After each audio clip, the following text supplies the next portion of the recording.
the main priority has to be getting rid of some of these pocket picks. Yeah, I mean, the Azir, again, like, despite doing the most damage to champions on the side of JinAir, didn't really look like it was. It was just a lot of chip damage. He never had that big burst or that big play that you see with the Emperor's Divine. So it did make Kuzan seem like a little bit of a non-factor. Straight into pick and bans, though. You can see some familiar ones from the side of JinAir, going to be the Fiora and Aurelia taken off the board. Yeah, same bans that they had in Game 1 on the red side, but critically, I love the Sivir adjustment here. So they're not taking off Malzahar. But the Sivir ricochet damage was absolutely enormous in some of these games, and I think that removing that threat from the pool, as well as the movement speed that they had with both the Sivir and the Karma in game number 1, and there's the Shen ban. So Ryze is available, so is Vladimir. It'd be really surprising if you don't go for the Ryze. Looks like KT do want to go for the Vlad. Fly was doing a good job on it for the majority of game 1. Yep. And they snatched that up, and that's a Ryze, a very obvious one picked up here for JinAir. I guess, but you're still going to be dealing with the low ranges of Ryze in the early parts of this game. Oh, they might actually let it go through. I mean, they can afford to let it go through if they don't want to play it, because KT is probably not going to run Ryze and Vladimir in their solo lanes. So with the Vladimir already selected, it may not be that big of a problem anymore, and they are going to take an early Graves pick. Yet again, did work well, winged with his trademark Thunderlord's Graves into the Yomu's Ghostblade and Duskblade build that we've seen from him, just absolutely capable of crazy burst. And they also take a Braum, so that might be a way of trying to dissuade Arrow from drafting the Jhin, as you know, early like KT did in game 1. So the JinAir might be looking to pick that one up for Pilot. Also the Ashe. Ashe, So, that is true. That's very true. 2 reasons to pick an early Braum if you are JinAir. It does take away some of that engage, but you know, Fly can wait out the Unbreakable with the Jhin too. There's no reason that he has to use all those curtain call shots immediately. KT though setting up with the Thresh Ashe lane again. Found success with that. Want to look for it again. And now a very fast lock on the Lucian here for Pilot, and the Ryze does come through. Whether or not that's going to be for Trace or Kuzan, yet to be seen. I get the feeling it's going to be Kuzan's in the mid lane. Yeah, I don't think that they're going to be playing a Ryze top. I just don't see that as really a heavy priority, especially for Trace, who's not historically known as a Ryze player, and really ESC ever the only team that has shown any sort of propensity for top lane Ryze play this season. I don't know how I feel about a possible blind pick Rumble here from Someday.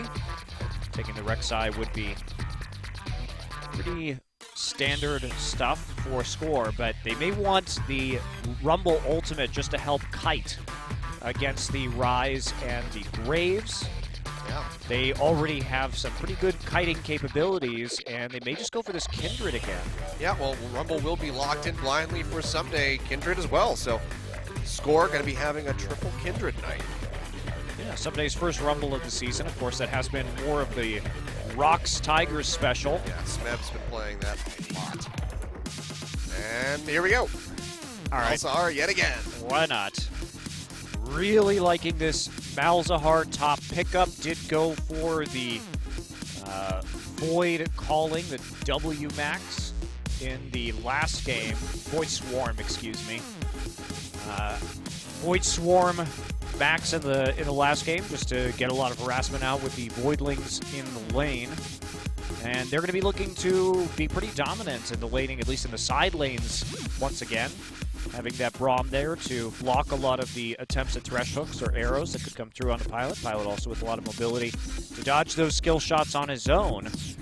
KT, though, loading up with a pretty hefty kiting composition and a lot of backline threat. JinAir going for another comp that is, I suppose, slightly more tanky from the support position, but without the Karma Shield, they don't have any way to spread more tankiness to the other members. So as a whole, especially because we know how winged itemizes Graves, you have to say that this is probably an even squishier composition from JinAir, and they don't have that same Sivir Karma mobility that they had previously. So the picks from and the long-range engage from Equalizer, Enchanted Crystal Arrow, and Thresh Hook going to be pretty rough, I would imagine, for JinAir GreenWings.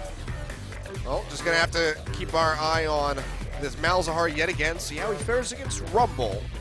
So had a bit of a rough time earlier on with Shen, as he just decided to stack all that MR, but maybe Winged can help get him ahead a little bit early on and get him spiraling out of control. We're going to find out as we enter the last game of the night.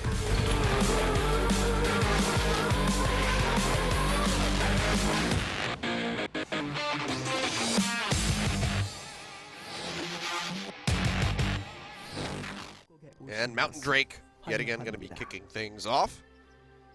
We'll see what will follow that one, whether it will be another Infernal. Yeah, that we could have another big Infernal Mountain Drake game. It looks like we are probably going to have standard lanes here. Now, Someday did pick this Rumble blind, and he must have had a very good idea that the Malzahar could come out again, considering that it was a counter pick in game number 1 of this series. I do think that instead of the Shen, having the Rumble is beneficial, because at least the Rumble will have a lot better wave clear in the early game. And so should be helpful when it comes to answering any pushes. But in fact, JinAir are going to do a delayed lane swap here, interestingly enough. I'm a bit confused by that. Rumble is certainly a champion that does not need very much CS to be successful. JinAir getting cute with a dash over the wall into the Baron pit, and they're going to circumvent some of these wards as a result. They will not be seen coming in, and this should be quite surprising for KT. This could be bad for Someday in score, starting at this Grom. Jay waiting. And Nice Pilot pincer. above them. Oh. And here comes, well, there's Pilot. They jump forward, Score's just going to flash out. And Someday will be able to walk away. Gromp's not going to go down, but that's going to be the flash down for the Kindred. Not going to be the most detrimental thing early on, but still a nice aggressive invade from JinAir, making use of that mobility. Yeah, and you have to ask, what is going to be the effect of that little push? Obviously, when we see Winged on the top side of the map, Malzahar is going to get at least, a few more CS here and there. But you're also going to be pushing that wave slower. We did see a Gromp take there by the duo lane from KT to kick things up. And Hachani already on the roam. Yeah, he's roaming up. We haven't seen him yet. Hachani's still coming up, but they decided to peel back and just stick to this wolf. Could have made a play for that first blood, if not at least gotten the flash away, but they decided to just go ahead and peel back. Yeah, moving the support up there isn't the biggest deal. Just making sure that you could take something out of that side of the jungle, because otherwise the jungler has a very real chance of getting denied 3 out of 4 quadrants of the jungle. So you have to make sure that that comes back. It's also not going to slow your turret push down too much, because you're going to get there at the same time as your top laner. And it's going to be an early recall, actually. So they're setting up for the 1v1 lane. KT really wants this matchup of the Rumble into the Malzahar. Yeah, well, they place him down there. Someday just now starting to accrue some CS, so has a bit of catching up to do. Hachani roams straight up, then go for a recall of his own to match that wave. Buys time for Arrow to arrive. Meanwhile, Winged and Jay going to be taking away this blue buff. Yeah, great pathing from Winged. Really good adaptation. He knows that there was only one jungle camp taken out of that top side of KT's jungle, so goes back, gets the blue buff before coming back to do the red and his own Krug. So what is Score to do? He doesn't have anything to take right now. Could go for the crab or could go deep in for the enemy Gromp. Instead, he wants to make a play. Trace is a level up. They're sitting in the brush, but Trace, of course, having flash and not having something like that equalizer to really burn through. I feel like Score's just wasting a good amount of time. So now we'll just go ahead and back off towards those Krugs. Yeah, must not have been aware of the ward in the river right there. That would have seen any kind of entrance, but Trace playing pretty far back, and he can afford to. Yeah. Did get ahead because he got into that lane faster. And then the decision by KT just to mix it up and go ahead and put him in that 1v1. So he's going to be playing from behind. It's another recall from Arrow already. And it goes back for a Cull and some boots. Matching the Cull buy from Pilot. Didn't want to overextend right there at the start of that, at the start of the game, and instead just trying to play passively. Yeah, this is his Electro Harpoon, for shame. Not really much of a harpoon with that skin, though. It's not really a harpoon with any skin. That's It's not actually tethered to anything, which is the definition of a harpoon. Yeah. So, pretty crappy harpoon there, Rumble. You don't even know what a harpoon is. Would not make a good whaler. I think they should make a whaling Rumble skin where he has the, the fat rendering. They already have the ship one with the pirates. All you need is the giant, fat rendering vats on the deck of it. There you go. That's perfect. But, no. It's just going to be a bad whaler. He's going to come over and ward this. Winged is in the area, but not really in range to close in on to someday.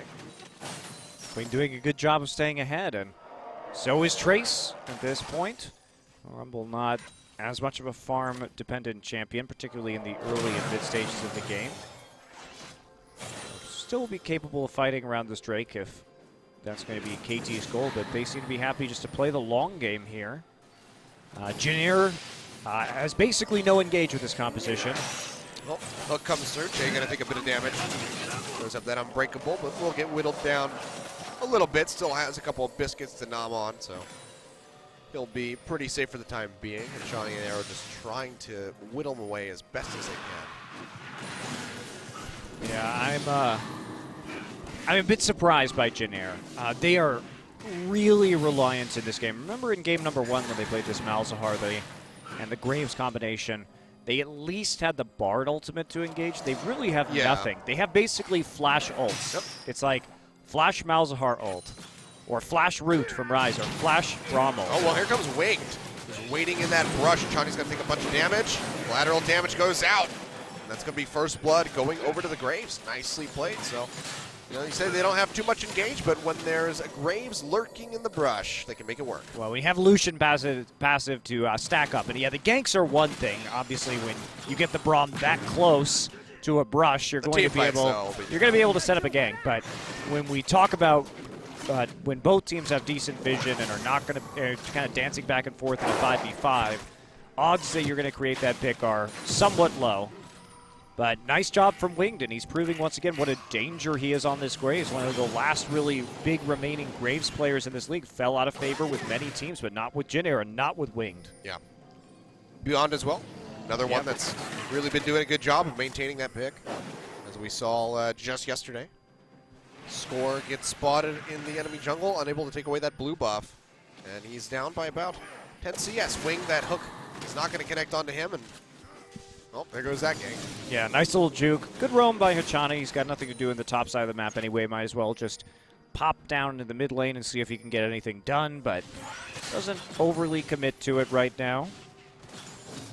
Arrow has been falling behind as far as the CS goes. You can see the BF sword now coming in from Pilot off this latest back. Well, that's the price of swapping back and forth between those lanes early. You will miss out on a little bit of CS under those scenarios. Also, he's a little bit behind in his cull. And they're fortunate they didn't actually get that turret knocked down earlier off of the gank, but Arrow was still up, so. Still good damage in onto it, so. Repeat gank, they might be able to find it. Score finally getting the first part of his jungle item completed. Opted into getting the Berserker's Greaves as his first purchase. So a little bit extra mobility and attack speed, but still has been falling behind in the jungle and not been able to make any ganks happen. No, not yet. He doesn't really have the greatest lane to gank for, especially in this bottom side. I mean, there's really not a whole lot of crowd control on the Rumble or the Vladimir to work with. So, the telegraph, he's going to come up into the top lane to help out Arrow or Hachani. Guzan starting to clear out this wave in a big way, using the AoE damage from Ryze. Thank God they nerfed that ultimate. I mean, look, he's already got it available again. Wow, such nerf. Yeah. And that's just rank 1. And great wards from JinAir. They see the blue buff being taken away right now. It is just given over to Kindred. Vlad doesn't have that mana pool, but Wing's response is just going to go to solo out the Mountain Drake and try and pick this one up pre-10 minutes. He's working it down very slowly with that 2-shell shotgun. You know what's funny is that shotgun that Graves has, like a 12 cartridge shotgun.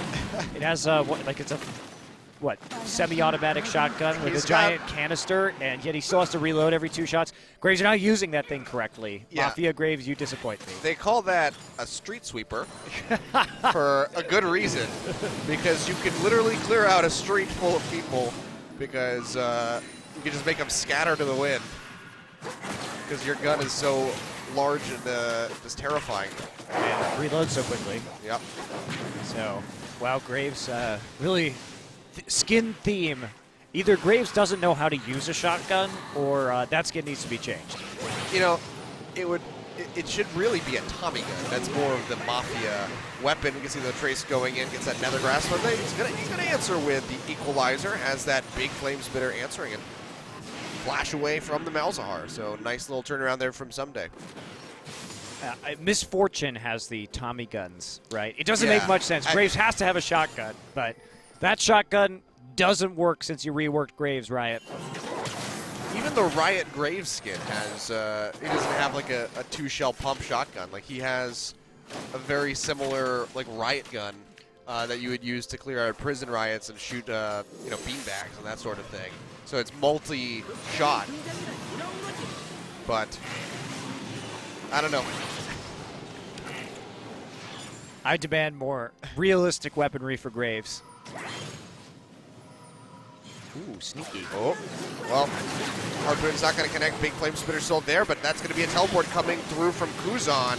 And Someday going to push forward. Flashes over the wall. Trace can't follow. Looks like actually Someday will get out of this one alive. Lamb's Respite's there from Score. Lateral damage actually doesn't connect, but Kuzan just flashes in, kills him with the Root Prison. Wow. I'm impressed that he dodged the collateral damage at the end of that. You can see it was just a showdown there. Who is going to be able to draw that faster? Winged does pick it up. Nice TP, but KT overcommitting. They didn't know where Wing was at the start of this. They didn't have deep vision in the jungle. And so good.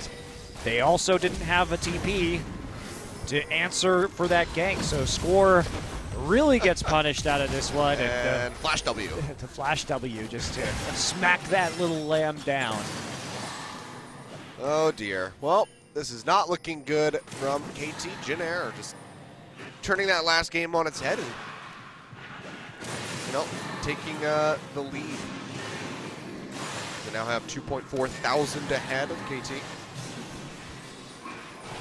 Haven't been able to make use, or much use of the Mountain Drake yet, but they still do have that, and they will be anticipating that next dragon. Yeah, JinAir probably feeling pretty good right now. This is the kind of advantage that they wanted in game number 1 with the Malzahar, because he will become quite oppressive once he starts getting some of these items, and they're going to be able to pick off some people pretty effectively in this one. So they are going to just move through right now and see how they're going to keep playing around this. Someday's flash is down, so with the Nether Grasp, it's going to be a valuable target. Remember, percent HP damage makes it very easy for a Thunderlord's Grave to finish off a Rumble. Oh, Shank. They go all in on him, but he just hops and flashes out. Someday going to get rooted yet again. Silence comes through, and Wink will finish him off for the kill. And JinAir looking like they might be able to close out this game very cleanly. Well, that's the issue with picking the Rumble into this matchup, and they obviously wanted it, or at least knew it was a possibility, because, again, Trace's damage, he pins you there, and he does the percent HP damage, and then the Thunderlord's Graves, with all his art penetration, is going to be able to blow you up the rest of the way. Basically nothing you can do. It's an extremely powerful top jungle combo, but only because it's JinAir doing it, right? They're the ones who run the Graves in this fashion. Yep. It's creative. I'll give them that. Well, KT manages to take a turn in the top, but one will be answered in the bottom. Meanwhile, Fly getting engaged on, throws down the Hemoplague onto Kuzan, will get a bit of a HP return, flashes away. Collateral damage will do a little bit of damage to him, but still going to be both summoners down on that Vladimir. And turrets exchange, so JinAir maintains the lead. Yeah, yes, they do. And that's it's going to be a little bit better for KT just to keep things even at this point of the game, because it is looking a little bit tough for them. at the moment. Not sure what this Proto Belt first Rumble they think they're going to do. I guess make picks like this. They're going to try to go for Jay. They know that his flash is down. Throws at the Glacial Fissure. Will pop up score. Pilot getting exhausted and played back in. The arrow going to go wide, but doesn't really matter. Someday arrives with that little Proto Belt flourish. They take out one. Jake's still alive on the backside. Trace has arrived with his teleport, and Wings here. Equalizer's already down, and Fly is low. Well, Fly goes into the Segway pool, trying to slow up the Malzahar, who does have the ultimate, drops it on the Fly, but can't keep channeling. And Shawnee, looking like he might go down the Lambster, Spite is there to keep him alive. Guzan pushing forward, and now they could try to pitch down onto KT. Winged is still above them, but with him being chunked out, they're just going to opt to go ahead and back off. So they lose the AD carry. That's going to be it. Could have been much worse from the side of JinAir. Yeah, that was a pretty nice split from JinAir at the end of that engagement to make sure that they weren't actually going to lose Che. Did have to consume their teleport in order to make the saving play. But Johnny tries to lock up Pilot, and so does Someday, who uses that equalizer. They do pick up the kill, but too many people are actually sent up to deal with that, and not enough to Che, who just uses stand behind me to jump over to Trace immediately afterward. Yeah. You know, I just remembered, actually, Riot Graves, his weapon, it shoots like smoke grenades, or like tear gas, or whatever it is. That's what it is.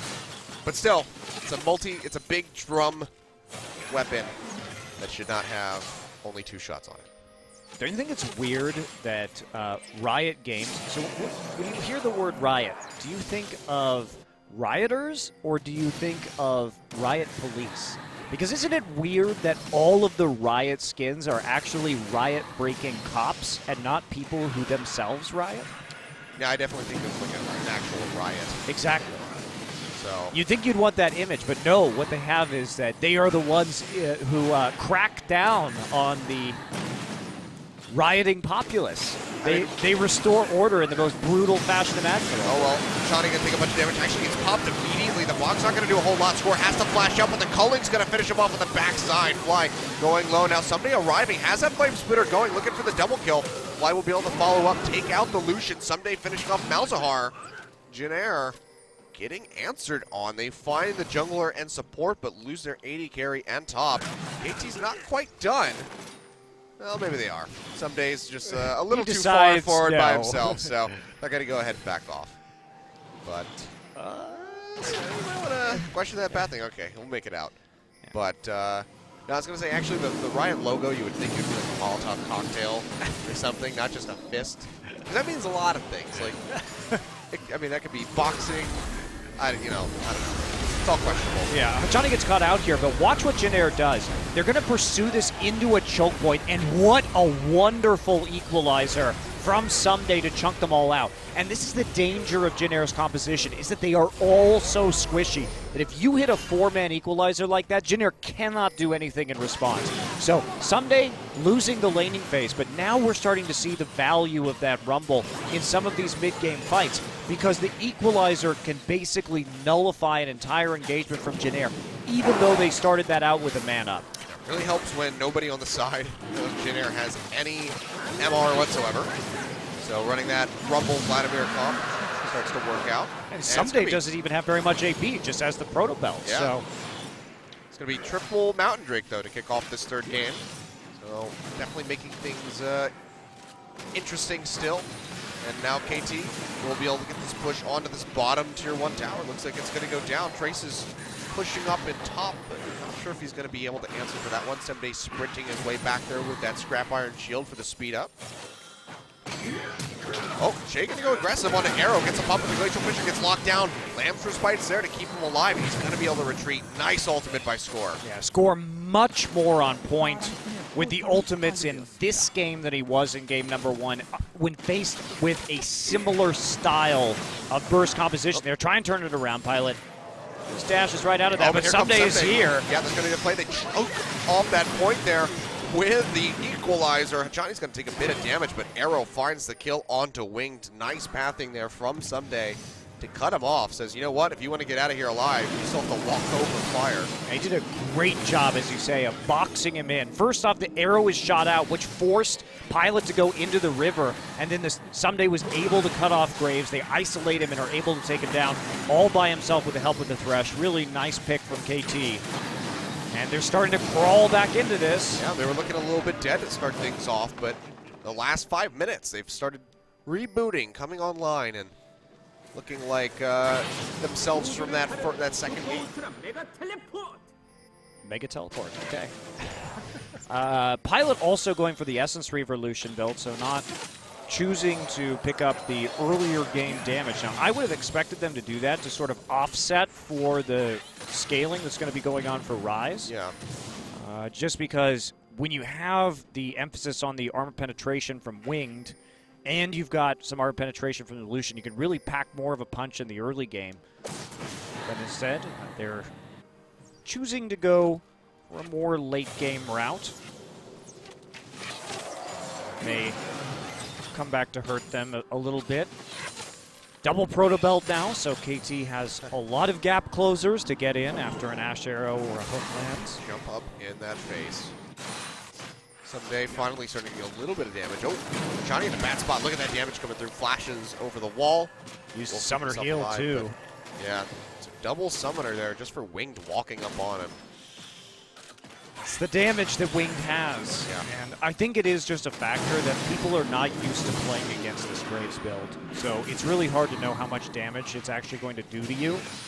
Because we've seen KT be a little bit skittish in the first game and in this game. And especially score 2 with that very important death in game number 1 that saw him really underestimating the amount of damage he was going to take from collateral damage. Yeah. It's going to be a little bit more defensive. It's going for a second Null Magic Mantle in the inventory, Winged, after the Maul Malmorty is completed, so. Probably just going for the Merc Treads. Doesn't want to get caught out. He's going to be playing somewhat towards the front line. Would make sense to grab that item early on. See the Rylai's getting ready to come in here from Someday.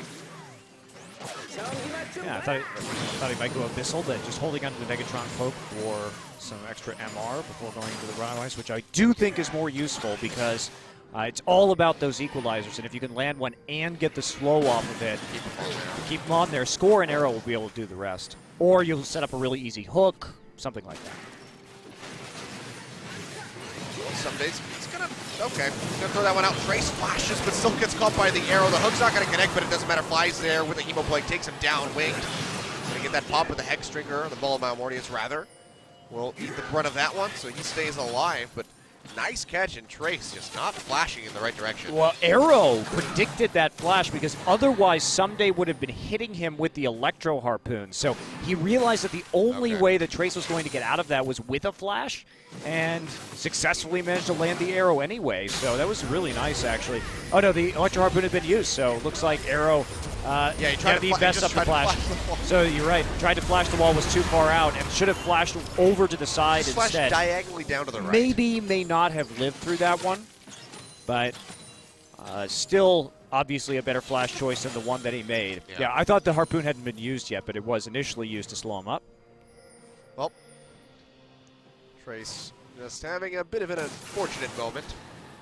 Has that Void Staff completed now. So still trying to get as much damage out on that Malzahar as he can, but he's a far cry away from the build that he had in game 1. So still going to be a considerable amount of time before he can really work through these members of KT. Especially Someday, who's getting tankier now with that Rylai's and the Negatron Cloak completed for him. And it looks like he was trying to preempt the Rylai's build by going for faster Boots of Swiftness, considering and dealing with the Electro Harpoon as well. But yeah, this is a very different build, not going for the Rylai's, and that tankiness is actually highly useful to JinAir at this rather crucial juncture in the mid-game where KT is going to start peaking in terms of what they can do on the map. And this next Drake going over. We're going to try and set this one up, set up a pick right now. Yep. Trying to wait for them to come for that ward. He's going to walk forward. The hook, though, not going to connect. Just missed it by a hair. Yeah, clever there. Will live. A really early QSS here on the side of Pilot. Stopping that seal item coming through. And triple mountain into Infernal. What did we do to deserve this? Thank you so much. This is the reward we get for an hour-and-a-half delay to start the game, Achilles. Well, it doesn't really make up for it, but I appreciate the sentiment. Thanks, League of Legends. LoL being a bro today. You tried. I do like that. Much better than the delay into multiple Cloud Drakes that we saw.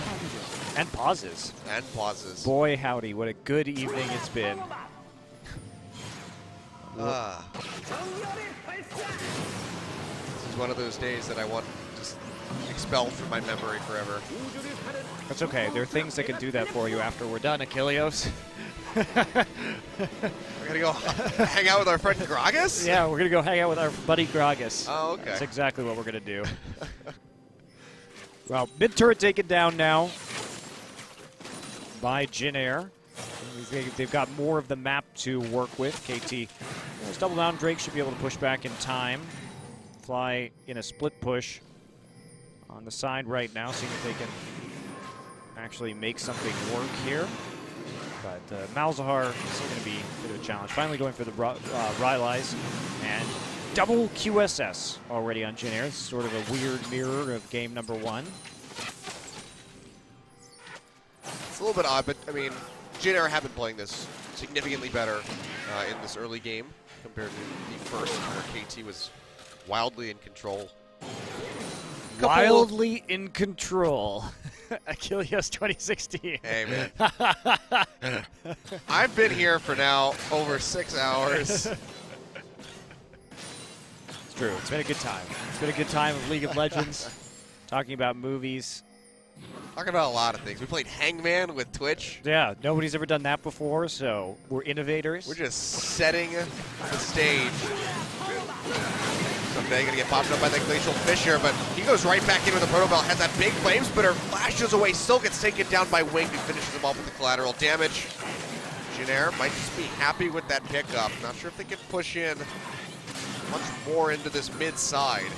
Have those waves building up in bot and top have to answer those, so it looks like they're gonna take that free little pick and the Summoner spell from some games. Go ahead and back off. They managed to burn through the QSS, the Proto Belt. Well, Luzon's there to back him up. Hemo play ticking onto Wings. Fly just trying to get in the range, but the W, Rune Prison there from Kuzan, just keeping him out.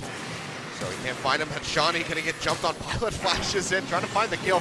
Hook comes through, doesn't matter. Pilot with one last little shot takes down the Thresh. Did stop the Baron, though, so at least he's got that going for him. Someday, with his TP up in just a few seconds, they probably weren't going to burn through the Baron fast enough for that to have actually made a difference, but yeah, there you have it. Anyway, Hachani has to use his flash and still manages to die. Someday, he's still a little bit on that squishy side. He had to use the Proto Belt and the flash and the QSS to escape that last little...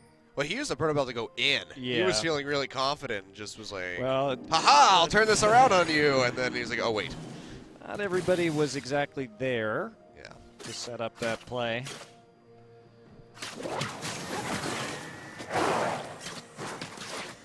But more damage, getting ready to come through for Pilot. Has the rapid fire cannon now with a BF sword in the inventory.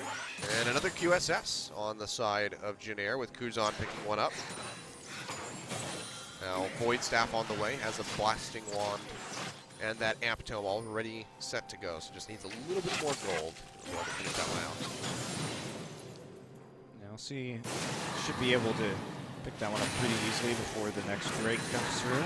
It's all about this Infernal Drake and who is going to be the one to get it. JinAir will have to position pretty aggressively on that objective if they want to take it out, because again, they do lack a lot of engage, particularly because flashes are going to be down for Che and Trace, and that means flash Rune Prison is basically all they have. It's not a great place to be in if you are JinAir and you need to actually force a fight around some sort of objective. Fly Fly's also looking to get a bit more safe as he has that cloth armor. You can surmise it's going to be the Zonias coming in for him in a bit. So once he has that, it's going to be pretty close to unkillable. Already see how much HP he has.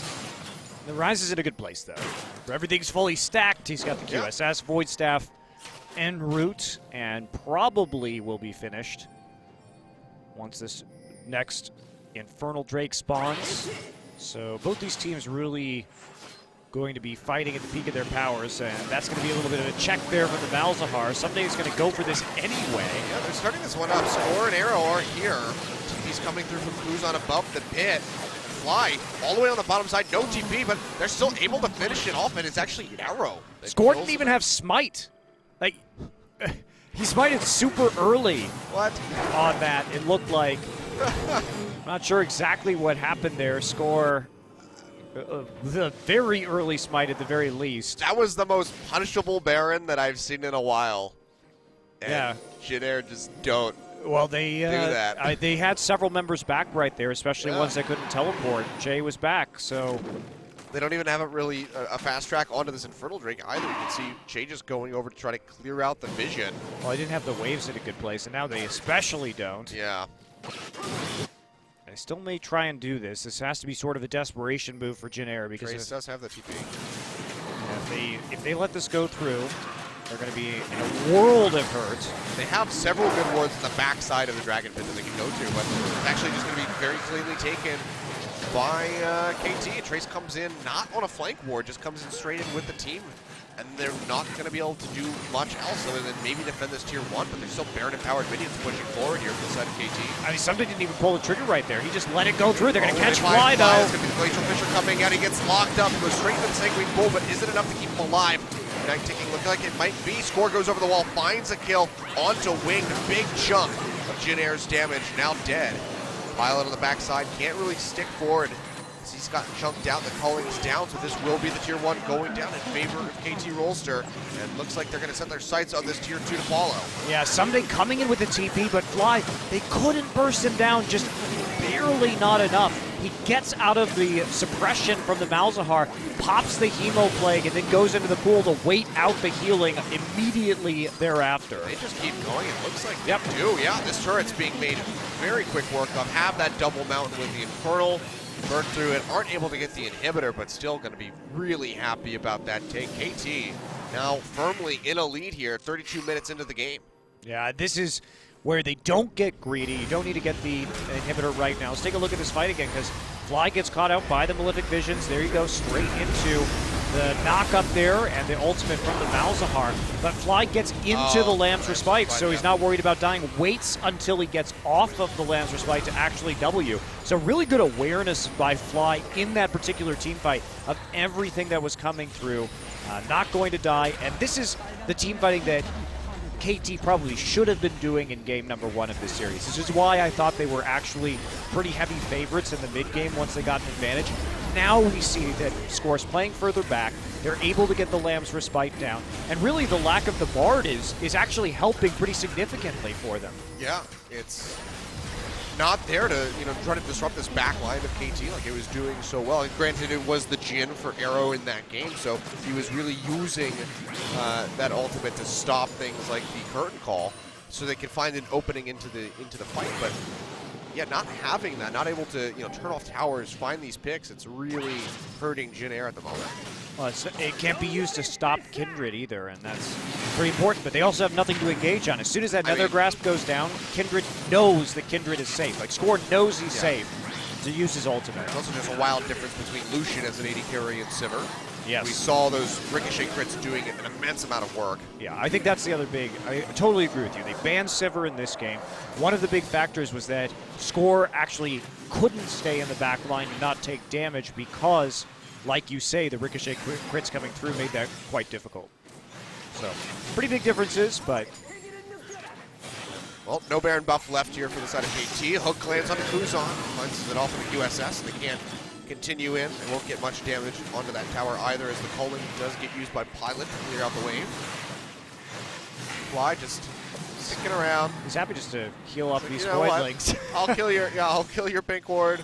You just keep giving me more things to sap the life out of.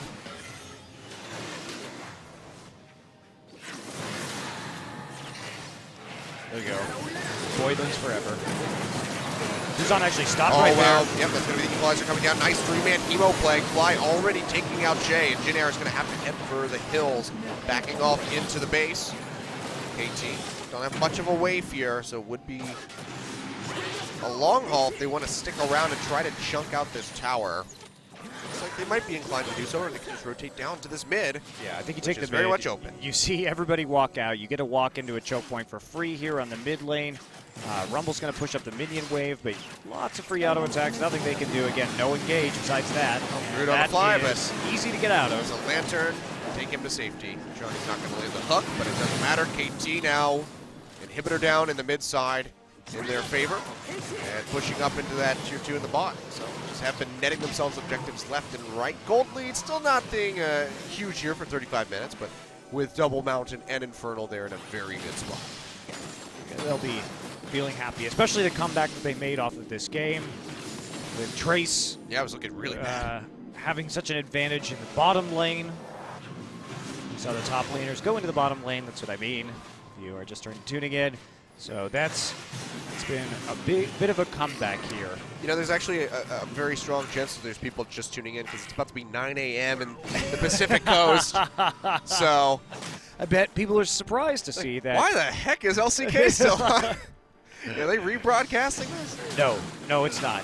Nope. We are actually about to move into the 6th hour of this best of 3. We are just the gift that keeps on giving right now. That's true. This best of 3 has been longer than pretty much 2 best of 3s on any other given day. Yep. It's longer than a 5-game day of old LCS. That's right. So, pretty ridiculous. But finally coming to a head here. This last game, KT definitely slacking in the beginning of this one, but finally putting up a fight, taking the bull by the horns, even though Alistar's not in this game. Yeah, he's not. But the really bull can be JinAir, and they are being taken by the horns.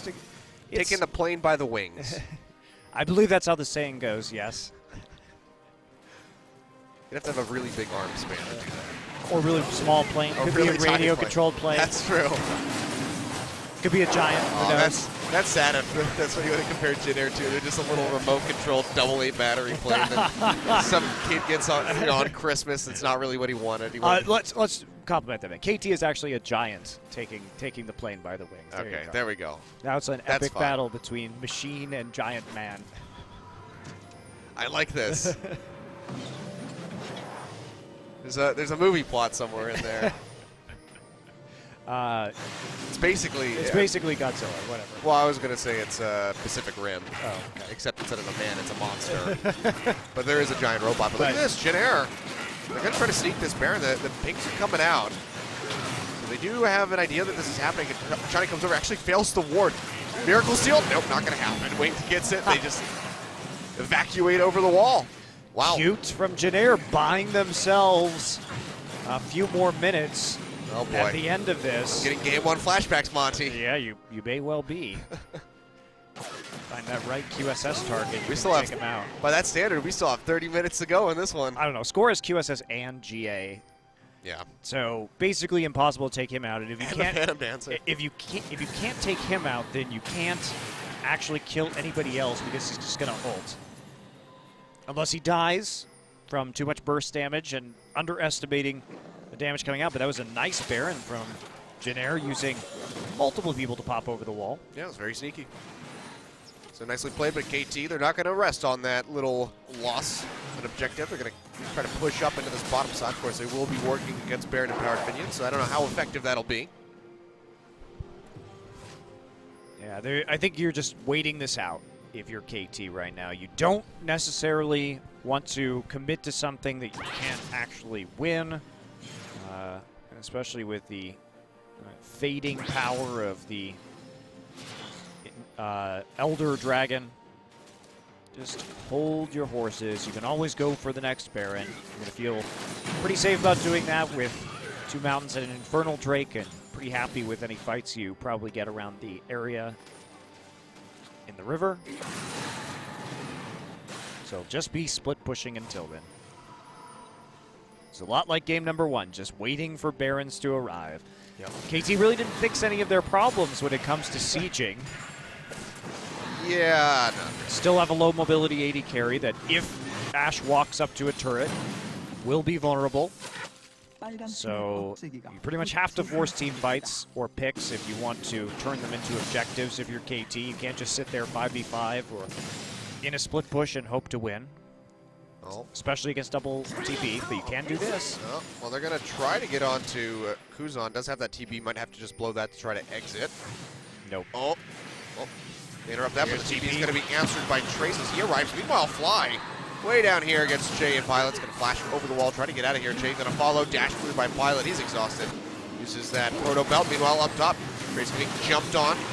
He will get popped. Arrow finds the kill, and Fly actually made it out alive with a ghost. Wow, that's pretty devastating for JinAir. Well, unlikely you're going to catch a double summoner spell. Vladimir with his ultimate up, considering the amount of healing and speed that he can get. But they also canceled the TP out. Just a bit of a mixed call from JinAir because they looked like they wanted to TP the Rise out. And then they traced TP Wow, in. huge amount of damage though coming in from Wink. It's right on the Lamb's respite though for Someday, keeping him alive. Doesn't have that equalizer, so just has to back off. Can't offer much else for this fight. Arrow having to use both of his summoners, and Johnny as well.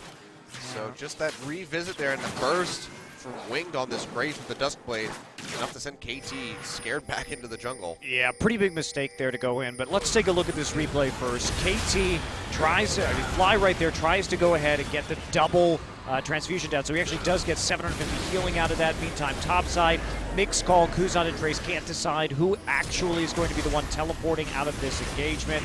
Does mean Trace is going to go down, but KT with the big mistake afterwards. The inhibitor was respawning. You had the man advantage already. Just go for that. You don't have to try and make further picks, and instead, we did see Kuzan still at basically full HP come in and scare the members of KT off, causing them to burn a lot of summoners for free. Yeah. And now that's going to be the Leandri's Torment finish for Trace off that back, so a good amount of damage starting to come through. Has one more slot currently occupied by the pink ward, so we'll see if he wants to go super aggro, get something like a Rabbidan's Death Cap again, but still just buying more and more time for this Malzahar to become increasingly relevant. Someday in the meantime, got his Rabbidan's. You see Malefic Visions combined with the Leandri's doing a lot of work in just chunking out Johnny's HP bar.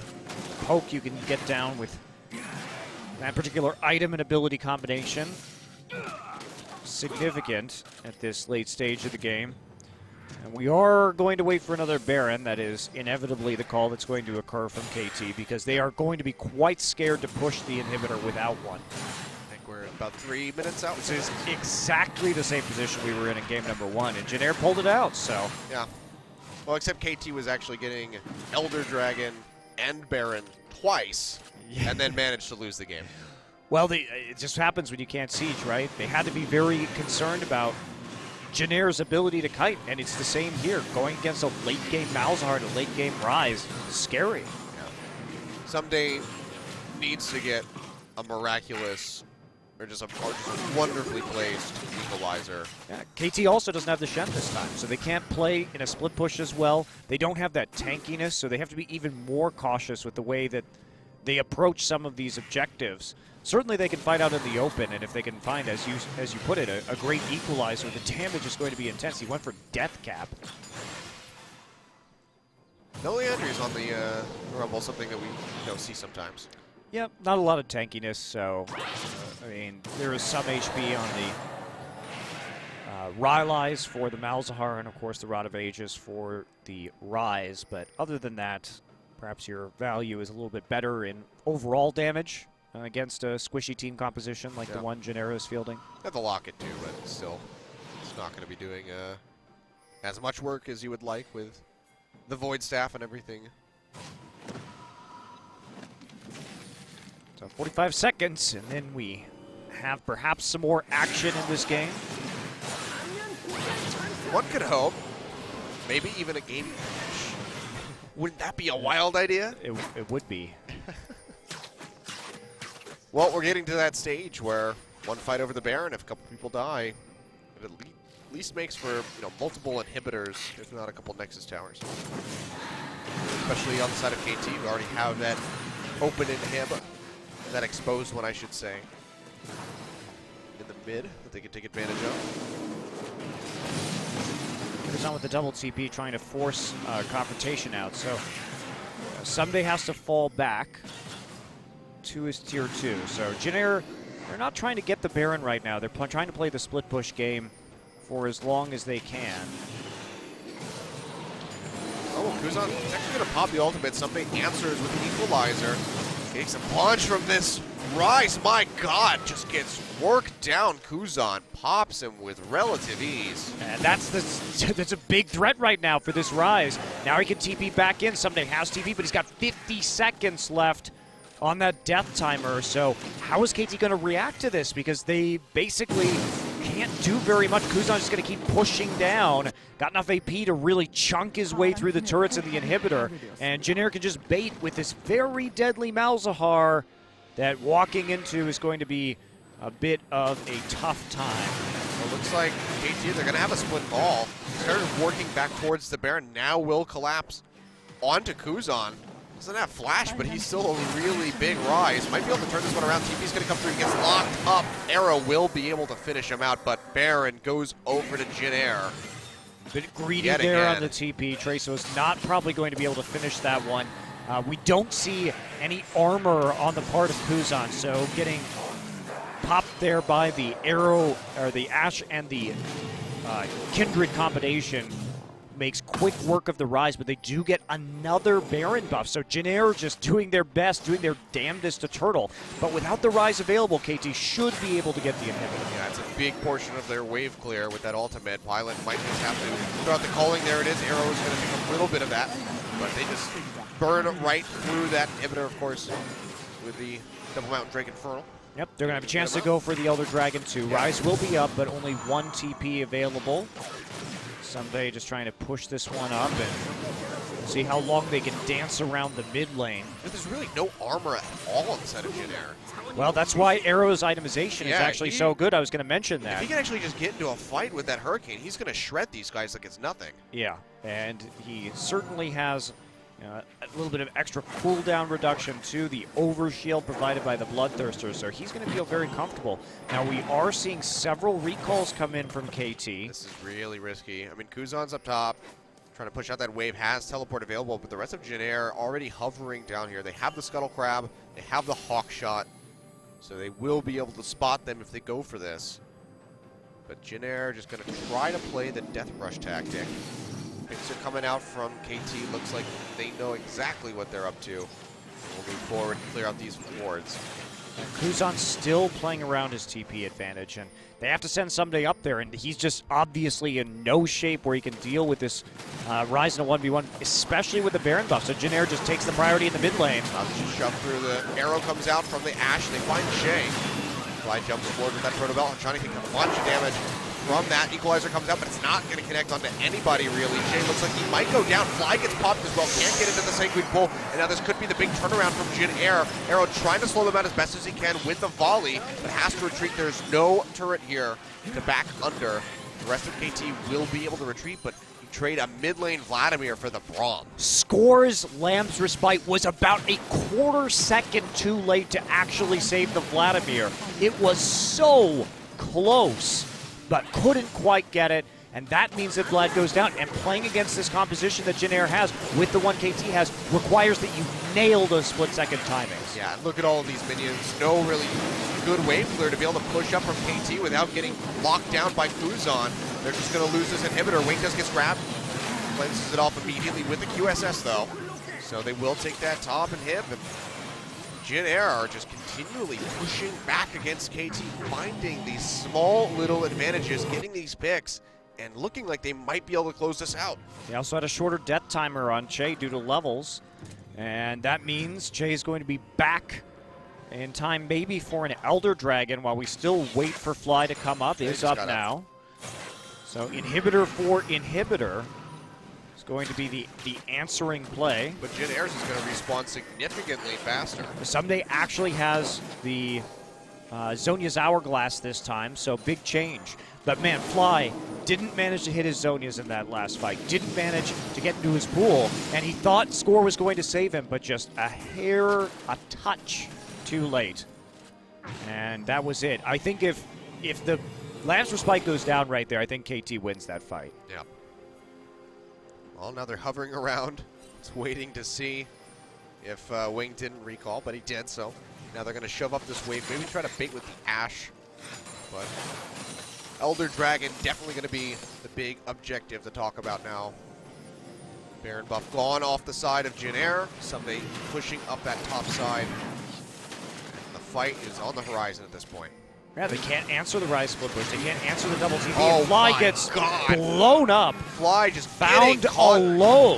with the Nether Grasp. Trace just making the pick happen. He goes down immediately, and they might just shove straight in. Elder Dragon be damned. They're going to go for the inhibitor in mid, maybe just the game. I don't think they can take the game without the Malzahar ult, and because they're still suffering from pretty poor siege at the Thresh there. Oh, Trey's going to get grabbed. That's going to be the equalizer coming down, but he jumps out of the way. The turret still falls. Someday taking a bunch of damage, has to pop the Zonies in the front.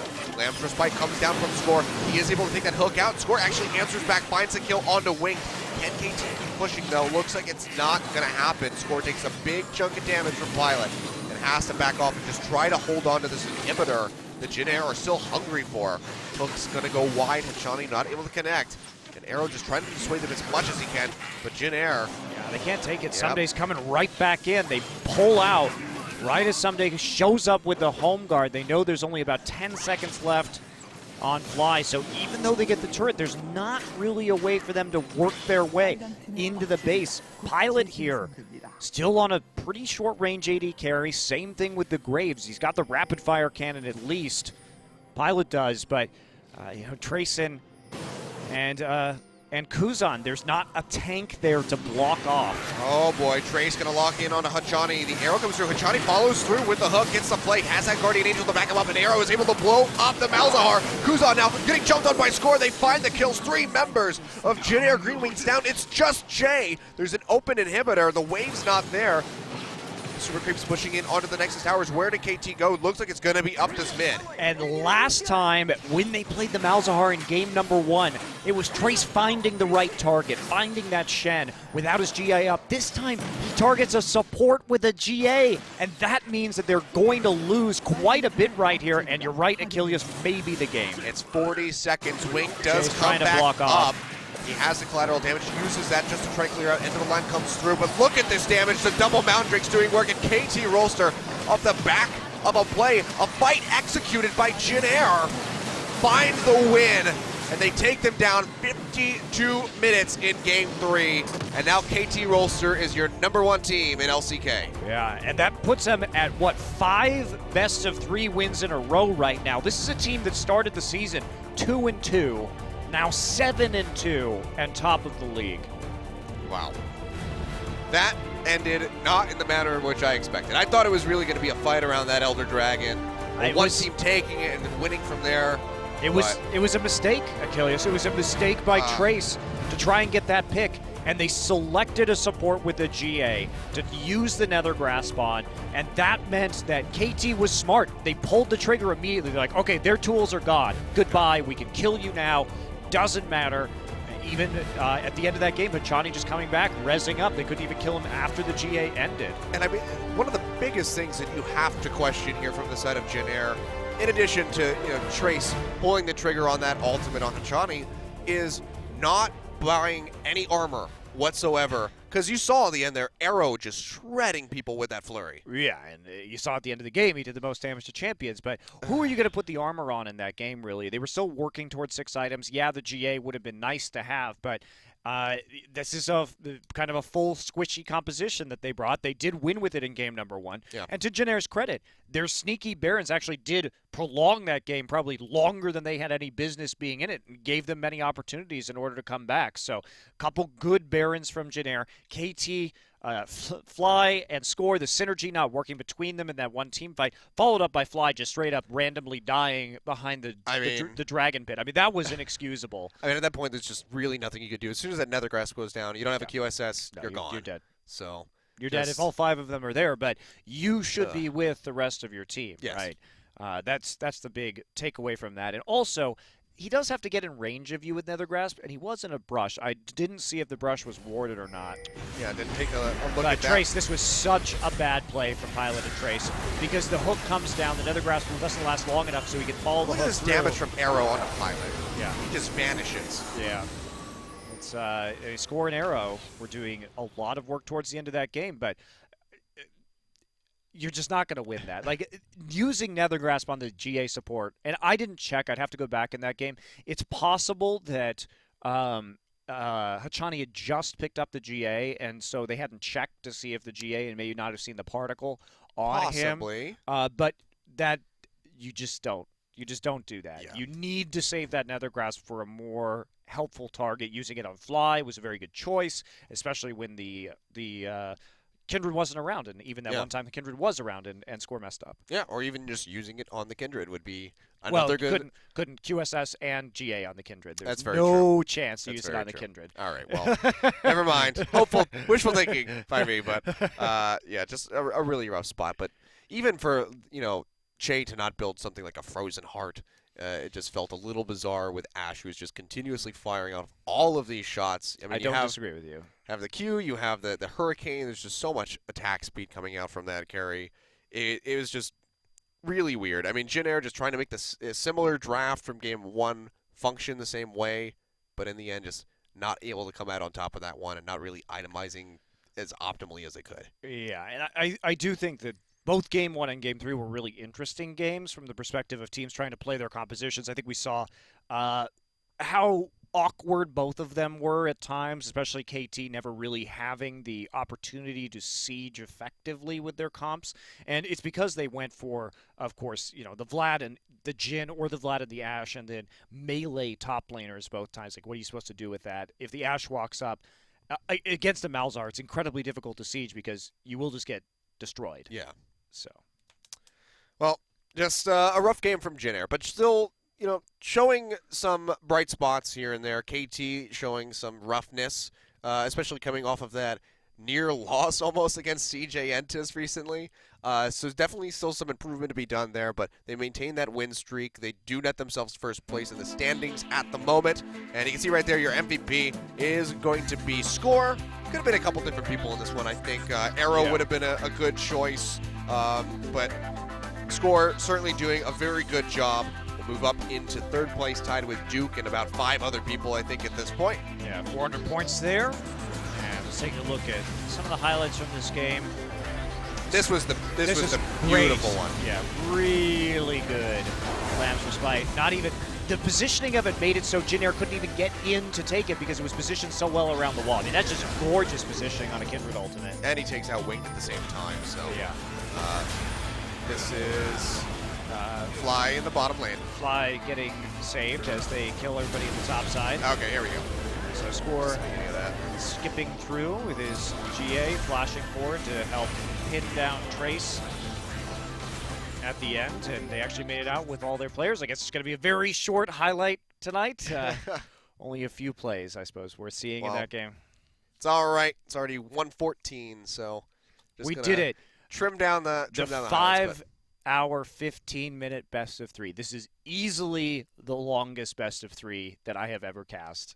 It might be the longest best of 3 in League history. Well, maybe not that because of severe technical delays that used to happen back in older tournaments around like Season 1 and stuff. But, okay. Fair enough. Also, LPL exists, and sometimes they have severe technical delays. That's also very true. But definitely one of the worst, or one of the longest ones that I guess we could say that we've ever really seen here. But we made it through. We did it. We survived. OGN Legion held on tight with us. So thank you guys so much for watching. Mad respect to you guys for living through our banter and playing Hangman with us. That was really fun. That was fun. That was fun. We showed them our socks. It was a good time. All right. But like all good things, this has to come to a close. So Monty and I are going to go get some very well-needed R&R while he comes back tomorrow with Doa. But from us here, the entire OGN broadcast crew, thank you guys for watching, and we'll see you tomorrow for more LCK action.